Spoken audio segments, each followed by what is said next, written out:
Hello everybody, welcome back. Let's have a look at REN then. So I've only just realised this. I don't really pay too much attention to REN, but I've only just realised I've got a Tether pairing with REN on Binance. I didn't realise that.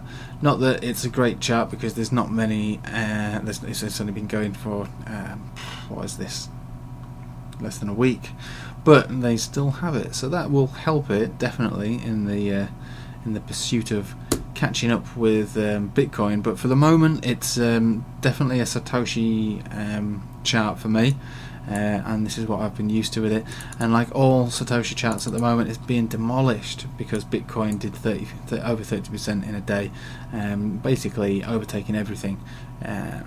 But you know, when it comes to looking at this, you know, this tether pairing, for what it's worth, it's not looking too bad, but it's not bullish right now. It's definitely not bullish. Now, one thing I noticed when I looked at this is that the moving averages came ever so close to actually forming a golden cross, which would have, and it came so close. And if it wasn't for Bitcoin doing its stupid little thing, even though I love Bitcoin, this probably would have taken place. Now, the areas to look at now is I would be afraid to make any sort of buys on this until we get to levels of around 700 satoshis, and that might trigger, well, it would trigger the golden cross, and it's at that point where we can start to look at maybe not getting back up to here because satoshis will be harder to achieve, but we can start talking about making some significant gains at that level, but only if we get to over, it's got to be over, it's got to be the high 600, so maybe about 680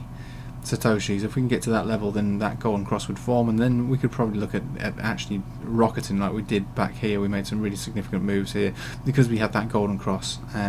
Golden cross, where did it happen? It happened literally just right here. So you saw what happened at this level here. We had a big move, and we had a consolidation pattern, then we had a massive move, and then the whole market just fell out of itself. So I'm not saying that we're going to have exactly that, but golden crosses do generally mean bullish behaviour, and we're ever so close to having one, but unfortunately because of that whole big move with Bitcoin, we moved out of it. So areas to look out for would be, I'd say, 700 satoshis to be safe.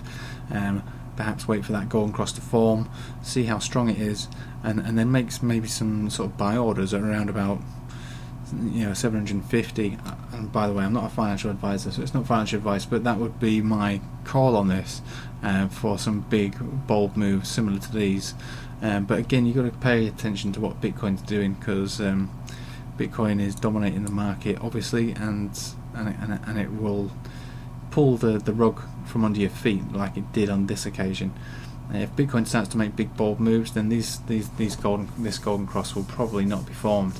If Bitcoin can stay where it is, or maybe even drop a little, then yeah, maybe we have that chance. I think the way that Bitcoin's going now, whether it goes up or down, it's going to impact alts. It has to stay sideways for alts to really start to pick up, and alts don't generally look like they're going to do that right now.